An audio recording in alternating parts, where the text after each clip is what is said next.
Hey everyone, welcome back. Today's video comes courtesy of Zenith. Thank you once again for passing an idea my way once again. As it turns out, there was way more we ended up discovering than originally intended on the build. What started out as a possible meme build with functional potential to revive Caliban turned into a monstrous build worthy of its own place in Steel Path. There's so much synergy going on here, it's kinda scary, as well as some newfound mechanics. Let's dive right in. Caliban's call to action has always been about his armor strip kit and Conculysts he can summon. Unfortunately, the Conculysts have atrociously bad AI, and only one good attack. The shield restore they grant also cannot bypass shield recharge delay when empty, but Augur and Brief Respite get around that. The issue is, Wu clone exists, Equinox's Metamorphosis clone exists, Necro's Xmas Shadow Army exists, Zaku's Accused Army exists, and Revenant's Thrall Army exists. All of these AI Spectre types have a superior weaponry and abilities compared to Caliban's Conculysts. The bread and butter of his kit is a permanent defense strip zone that removes all shields and armors from enemies caught within it, as well as others that walk through the fallout zone afterwards. The issue with this one is Veilbreaker, the armor strip change patch. Now, Terrify only needs 167 strength to full strip and goes through walls. Yes, it doesn't leave zones behind, but it's giga big range. Main issue is cast cost. On the other side, we have the dirt cheap Theros Strike as a permanent pizza slice shaped armor strip wave. And then we even have Pillage as the middle ground, a line of sight armor strip, but also gives overshields back and status cleanse to your entire team. The only niche Fusion Strike has now is for semi-camping strats on the lingering field. Except Zaku's Gaze has this as well and can also place 2 zones. Fusion Strike has no zone cap, but realistically you only play it as up to 2 zones due to maintenance and uptime. The only difference is Fusion Strike is permanent, whereas Gaze only lasts while enemies remain within the zone. But Fusion Strike also costs 100 energy to cast at base, and you really want to cast 2 areas to get the most out of his kit. The answer to all of this appears to simply be Nourish, but it brings a lot more to the table than you'd expect. Nourish first fixes his energy economy, allowing you to comfortably double cast Fusion Strike without massive energy problems due to the energy multiplier. More interestingly, Trash Fodder can be killed by Fusion Strike because the ability itself does a sizable amount of damage on its beam and the resulting explosion. This works perfectly in a combat discipline setup because any damage you sustain will trigger Nourish's viral explosion, including self-damage. This means killing fodder with your 4 when setting up the strip zone will pre-prime everything in range with viral. It doesn't end there either. Your Conculysts might have stupid AI and the resulting Nourish buff gives them enough viral damage that they can kill things the few times they hit them, but enemies shooting your Conculysts will cause an AoE viral pulse as well. Not only do your Conculysts work as de-aggro tools, but now they also work as an AoE viral primer and also crowd control because the viral pulses created by Nourish also stun enemies for 1 second. But again, this is not all. Today, we reintroduce Sobek into the equation. Sobek is a weapon most well known for its augment acid shells, a percent HP scaling AoE explosion that easily nukes enemies but is affected by armor. Hence, Fusion Strike, a large AoE defense permanent strip zone, is perfect for it. Enemies passing through and enemies still in it will be susceptible to the full scaling of the 45% HP explosion. Faction mods affect acid shells damage, boosting the 45% by 1.55 times to 69. Nice. 0.75% damage. Here's the kicker. Traditionally, you need to kill 2 enemies to cause the acid shell cascade. Any enemy that dies will cause the explosion for 70% AoE HP damage, but Nourish Sobek is different. This works on any frame with AoE armor strip, but works the most beautifully on Caliban. Combat discipline self-damages you when you get kills. Self-damage causes Nourish to AoE viral pulse and proc anything within range. Killing enemies triggers Acid Shell's AoE nuke. The thing is, Nourish's AoE viral pulse is applied on self-damage kill before Acid Shell's AoE damage is applied. This means a single enemy kill both primes everything in the AoE and nukes them, in that order. It removes the need to externally prime enemies around you with viral beforehand or needing roar to buff acid shells, and you can simply kill a single enemy to nuke. This also reduces the need for punch through and Sobek, originally slotted to allow 2+ kills at once and easily trigger the cascade. But we will leave it on anyway since full stripped enemies are easy enough to shoot. Nourish also allows you to run low enough efficiency you can afford to slot higher range, so that the AoE Viral Pulse can actually cover Acid Shell's entire explosion radius for viral priming. The final step of the puzzle today is Zenistar. This isn't even needed, as Sobek is so strong, but functions as a bonus to take best advantage of multiple Fusion Strike zones. You can place a Fusion Strike in a narrow doorway or hallway. Zenistar gains 10 seconds duration for every 1 times combo multiplier, lasting 120 seconds on the throw at 12x combo. We go pure heat today, since Zenistar sucks at critting but can apply status well. Nourish grants it viral for viral heat, and placing the Zenistar at the choke point forces enemies to funnel into it. Full strip mods, being forced to walk through a death trap, easily shreds them apart with scaling heat stacks and viral. The bonus part is kills through this method will also damage you due to combat discipline. You can be elsewhere on the map fighting enemies with your Sobek, and your Nourish will naturally pulse out viral procs due to kills created by your Zenistar on the other side of the tile.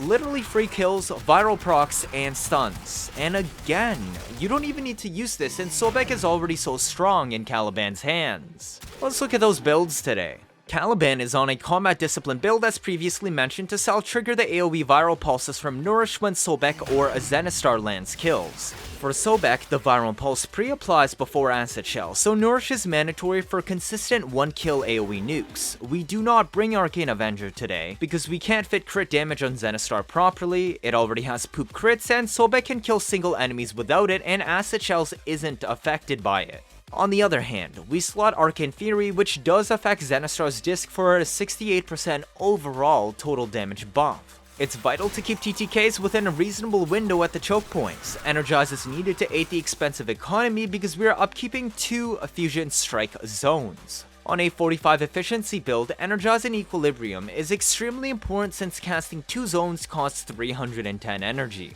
Primed Flow cannot be replaced by Archon Shards on this build because even Primed Flow itself is barely enough of a total energy bank for cast rotations, including double casting Fusion Strike and your first and third ability. Rolling Guard is a safety to remove status effects and deal with Acolytes, and 199 Strength. I'm running Madarai on this setup for plus 50% cast speed and plus 40% strength to pass the 200 strength full strip requirement. But if you want to use another focus school, a single strength Archon Shard could work. I would also strongly recommend 2 casting speed shards too in that case. 4 Augur mods are needed today, 2 on Caliban and 2 on our pistol. This grants us 160% energy to shield conversion. Recasting Nourish costs 77.5 energy and regenerates 125 shields, just 6 short of our 131 max with the Decay Dragon Key equipped. This is fine though because your 3 regenerates 179 shields per second with 239 strength when all 3 Conculysts are active. Conculyst Shield Regen cannot bypass natural shield recharge delay, but can be jump-started by Augur set mods and Brief Respite. This means shield regen begins immediately after recasting Nourish. That 6 shields you're missing out on will be filled in 33 milliseconds, or about 1 frame in 30 FPS gameplay. As long as you're moving around, it is nearly impossible for enemies to break your shield before this 33 milliseconds pass. This lets you fully regenerate shields for the 1.33 second shield gate instead of 0.3 seconds the next time they break. Equilibrium is vital to the energy economy, hence we'll be using a Panzer for infinite catalysts as well as better synth set synergy for health orbs. This is the Panzer build I'd be using. Yes, Nourish also affects orb conversion efficiency with Equilibrium, meaning a single 50 HP orb will regenerate 164 energy. Finally, 175 range lets Fusion Strike cover a comfortable 17.5 meter radius if you're placing it in more open areas. It also grants Nourish a 21 meter AoE viral proc and stun explosion radius, easily overlapping Acid Shell's own 15 meter explosion radius. The Sobek build is rather simple and the same as what you've seen in the past, pure viral to destroy defenseless enemies. Fire rate to feel better, gun seal to boost our damage to single targets since our only goal is to do as much possible single target damage to cause the Acid Shell explosion. Chilling reload with the Toxin mod with Merciless to get viral in that spicy 1.5 second reload, and Seeking Fury for even more reload and optional punch through, due to the Nourish combat discipline synergy applying viral before Acid Shell damage is calculated. A normal Sobek build will always use this mod and we already have enough damage as is, so I would recommend leaving Seeking Fury on.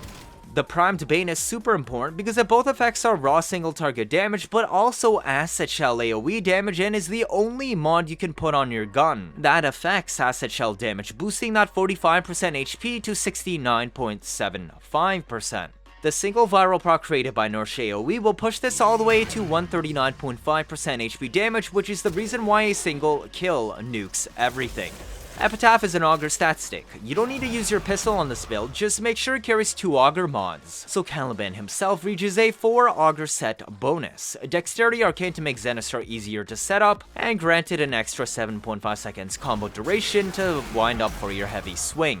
The Zenistar build is focused around applying heat dots. Condition Overload does not work on the AoE field, so we don't bring it. It's also why Arcane Fury is so important. Attack speed affects how often the field ticks, so we double slot Prime Fury and Quickening for more DPS. Quickening also helps us build combo counter faster, as well as the ever obvious faster swings themselves. Prime Smite double dips on the heat dots for 2.4 times more damage. Range affects the radius of the AoE field, which has a follow through stat of 1.0, so we have to slot it for hitbox consistency and DPS and choke points. Weeping Wounds is super important, because Zenistar is a base 30% status, and at 12x combo, a thrown disc bumps up to 180% status instead of 48%. Zenistar is dynamically affected by Weeping Wounds and does not snapshot when throw, so you will have to build up to 12x combo again. Do not heavy attack a second time until it expires, because not only do you waste your 12x combo, it will return the disc and not shoot a second one. If you want to make the most out of Zenistar at 12x combo with Weeping, I would strongly recommend using Neramon for Power Spike combo decay perks instead of Matarai, but this will require 1 strength shard for Fusion Strike's strength benchmark, and preferably 2 casting speed shards. Nourish will grant this heat Zenistar a lot of viral, letting it naturally proc and kill enemies even when you're not there. Otherwise, run melee Prowess on Zenistar over Weeping Wounds. A crazy Caliban setup that makes the most of his Conculysts to crowd control, prime, and de-aggro for you. Yes, we can't make them DPS, but that's besides the point. We've solved the energy issue, taken advantage of Acid Shell synergy with Nourish self-damage strats, and even made Zenistar viable again to make use of dual zone Fusion Strike setups. Somehow, what started as a meme build became a full-fledged proper Steel Path build. That's it, cheers! If this is your first time watching, feel free to leave a like or better yet subscribe. Let me know your thoughts down in the comments. 79.5% if you're not subscribed. I'm trying my best to get you new information out always as soon as possible, like I've done with the Lewis Prey update. Stick around if you want to see interesting memes and builds for Citrine's Last Wish. You don't want to miss out on any of that, do you? That'll be it for this video. Thank you all for watching, and see you all next time.